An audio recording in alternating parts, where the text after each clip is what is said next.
Have you ever wanted to be a pawn in some grand conspiracy? Forced to unquestioningly carry out orders, all while fighting enemies with your katana and weird time powers? Then boy do I have the game for you! Sent to rescue a scientist, we begin our story by infiltrating the factory hideout where he's being held. We make our way past some traps and through some gangsters until we come across our target. Though, sadly the stress of capture makes him lose his head. A blue-haired Russian, let's call him V for now, sends some more goons at us before fleeing the scene. Back at home we force ourselves to sleep, even though our neighbors are trying their best to laugh as nightclub owners. Our dreams aren't any more peaceful either. We find ourselves as a child in a rundown shack, playing ball with another child, when a man enters the scene and turns into a monster and attacks us. After waking up from the nightmare, we go to attend a session with our therapist. With his help, we figure out that the man in our dream was trying to access a machine in the shack. We also discover that our therapist supplies us with some drug in exchange for taking care of our targets. Our new dossier tells us that we are to eliminate a billionaire involved in the movement of war drugs. In the lobby of the hotel, we impress the receptionist with our psycho cosplay and our patrician taste in anime. It appears that we made a name for ourselves as the Dragon. Hey, who'd win a fight, the Dragon or Strong Terry? You kidding me? Strong Terry never skips leg day. Yeah, but the Dragon can dismember a dozen fully armed men with just a sword. That's I guess the Dragon would win. Finally confronting our target, he mistakes us for someone else. He says that he is surprised that there are more than one of us left, and that they made a lot of mistakes during the war, before Mega Man jumping to his death. Covered in blood from all the guards we killed and back in the lobby, we come face to face with a cop.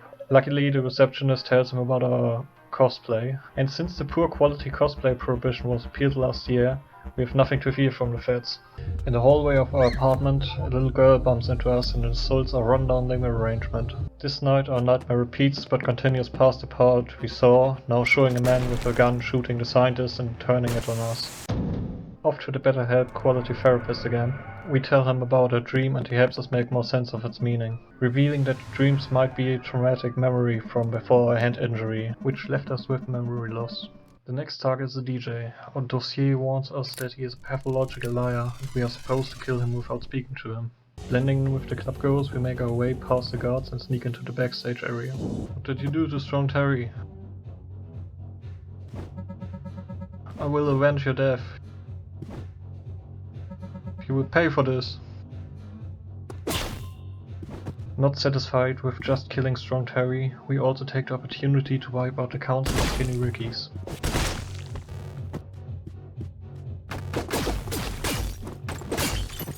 Disregarding our orders, we decide to speak with DJ Radiohead. From him we learned that he got into a supply of unknown drugs, which have started to make him lose his grip on reality. The effect of the drugs he describes sounds suspiciously similar to the time abilities we have at our disposal. However, before he can tell us anything more, he gets shot by V. Back in front of our apartment we come across the little girl again, who's looking for Leviathan, a counterpart to the toy she's playing with. After not much convincing, we let her inside and discover the toy, uncertain of how it got there. We confront our therapist about the drugs he's giving us, and he takes it well. He informs us that the post we don't want to risk the mission, so we are kept in the dark. We do however find out that our main goal revolves around putting an end to drug distribution, and that the drug he's giving us is indeed tied to our precognition power. Our next mission is to Epstein, a military whistleblower. However, arriving at the prison where he's being held, we discover that someone already cut in line. After fleeing from the police response, we wind up in an alley where we're being confronted by a war rat begging us for booze money. During his verbal tirade, we lose our cool and run him through before walking back home. In the hallway, the little girl approaches us, handing us a videotape that a stranger with dumb hair gave her for us. We turned on her request to watch it with us and watch it alone instead. The tape shows the blue-haired fawn on our side attacking our neighbors, using the drug on them and then torturing and killing both while fanboying over us.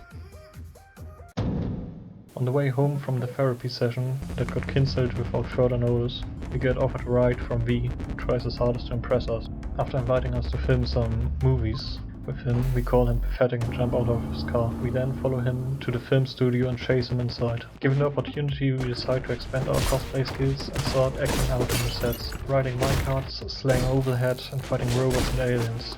Until we finally manage to corner V for our grand finale, deflecting his bullets, evading his charges and getting in a hit whenever we find an opening. Our fight then gets rudely interrupted by an unknown woman who saves V's skin and escapes with him. Back at our apartment, the little girl shows up dressed as us for trick-or-treating. Given her impressive costume, we reward her with the best treat of all, a severed fish head.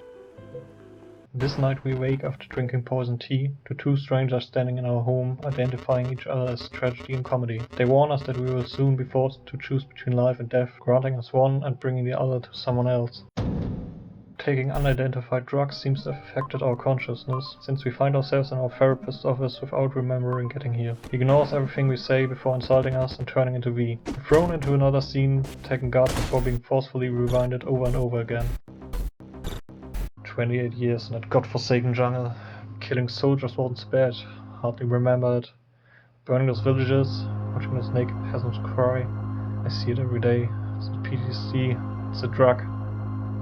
It's only been a week, but it feels like a year. Every word is getting longer, the mosquitoes are getting louder. When the drug runs out, time stops. You're stuck in the jungle forever. It's grains of sand in a shrinking hourglass. I know what comes next. I need to ask you a favor. We pulled back to reality when our therapist injects us with another dose. At the location of our next target we encounter V again. We cut our way through his men until recklessly following him blows up in our face. When we wake up, we are tied to a chair with V in front of us. From a second person in the room we finally get to learn his name. Turns out he was called V all along. Almost as if I have some kind of time power myself. Then we get shot in the head and it's rewind time. We keep using what we learned against him. Slowly learning a bit more with every execution, until we have enough ammunition against him. We keep getting under his skin until he loses his cool, kills our target and leaves the execution to his colleague. We break our chair and use the fragments to kill the guard holding our katana, finally evening the floor. Dodging through the executioner's X-wings and through his throws, we keep pushing into his guard, slowly wearing him down, until he can't withstand us any longer. His guard breaks, we disarm him, and then behead him in one swift strike. The scene switches to an outside view, where we get to see V talking with the mysterious woman called Snow. We learn that they were here to get information on how to manufacture Chronos, and that we are something called a Null. Snow leaves shortly before we break through the window. V flees using one of the motorbikes, and we give chase. During the pursuit across a highway, we fight off a number of gang members and bikes, until we catch up to V. We destroy his bike, but he manages to jump up to a helicopter, and keeps fighting us, evading the missiles that rain down on us, and reflecting the bullets he shoots at us. We keep slowly damaging the helicopter until he crashes, and we confront V for the final time. You think you're tough shit? The dragon? Well, I'm the Dragon Slayer. It's not the dragon.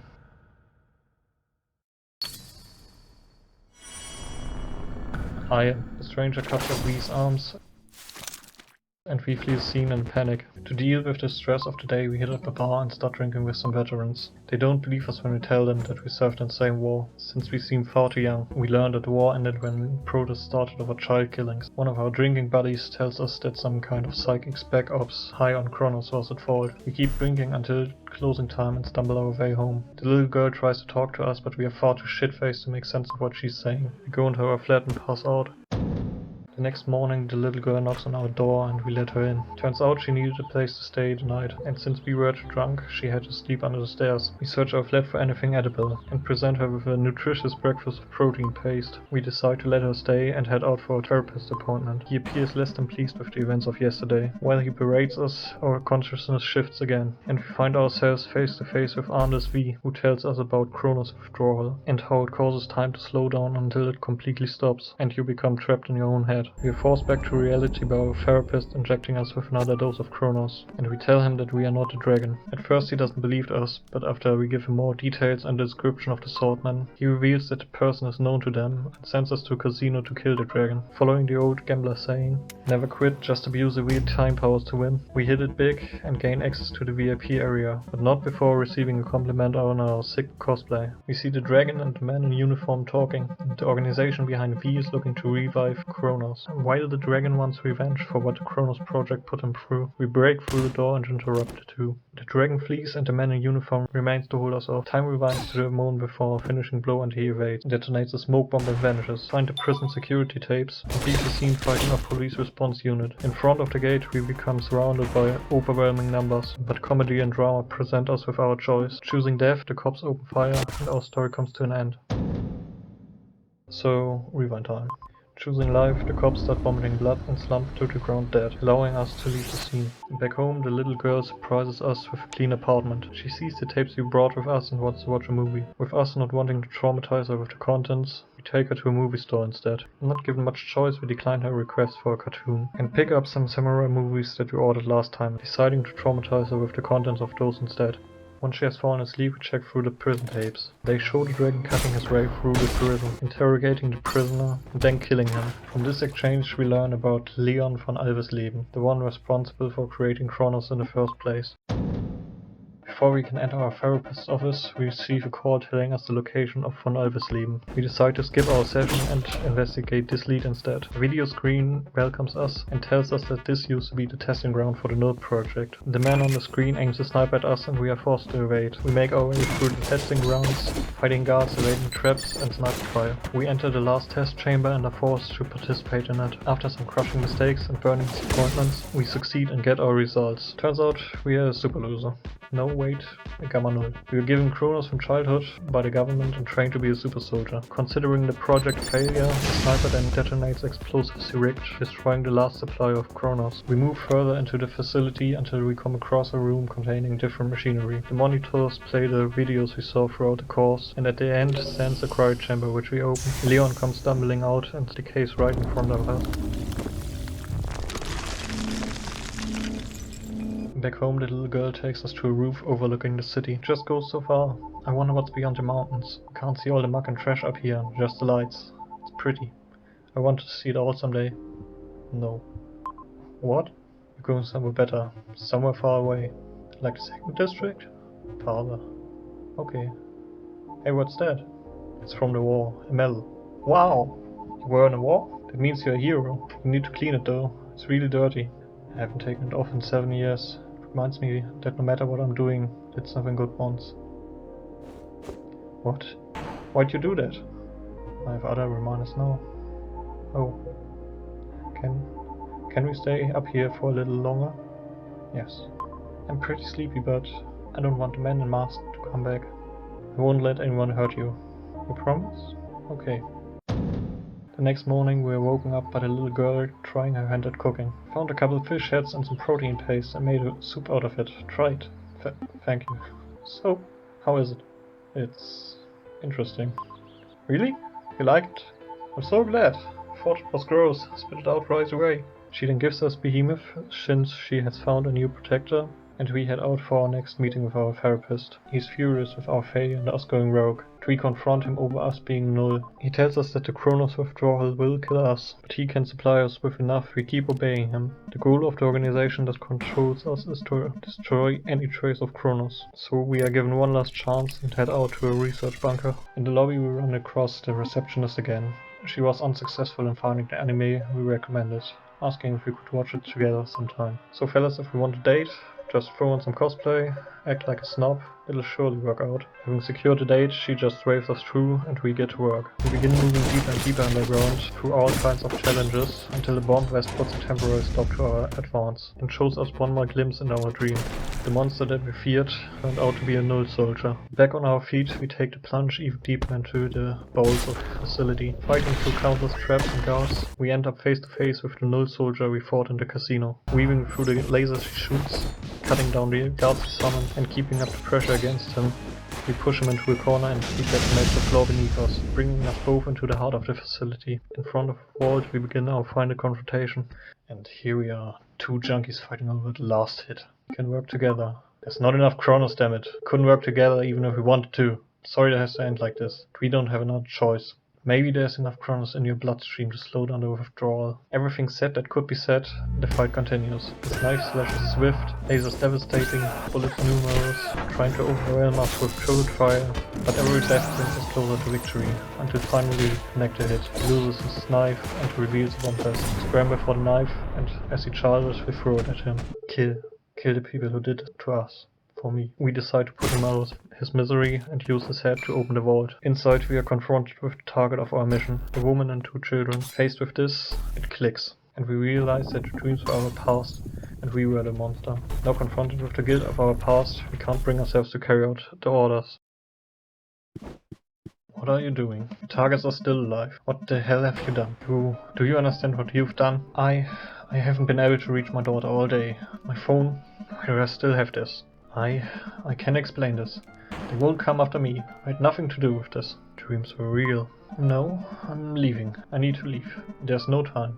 I need to get out of here. You knew my dreams were real. What? What the fuck are you talking about? Why can't I remember the past? Get the hell out of my office, you goddamn junkie. What are you doing? You're in withdrawal. Get away from me. You, after all I've done for you. Stop, you can't do this. I can give you all the chronos you want. Just let me go right now, please.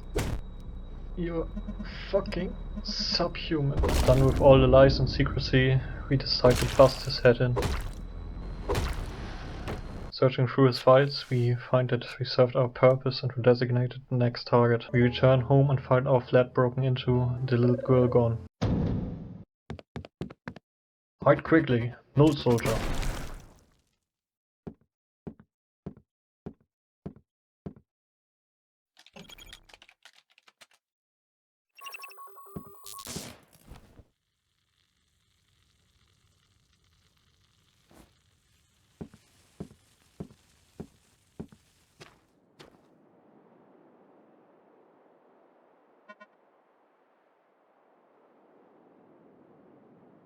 Zero, target neutralized. Acknowledged. 0-15, return to base. If anyone gets in your way, you know what to do.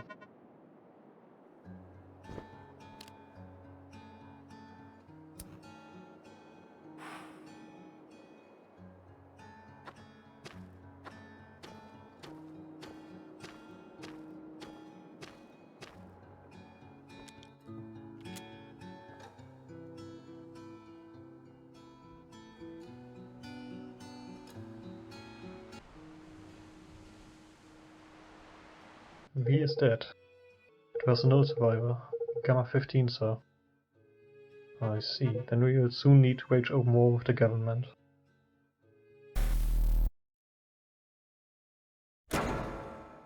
Watch how she squirms, tragedy. Good for now, dear comedy. Oh, war upon woes. What baleful end awaits her. Let's make it fun.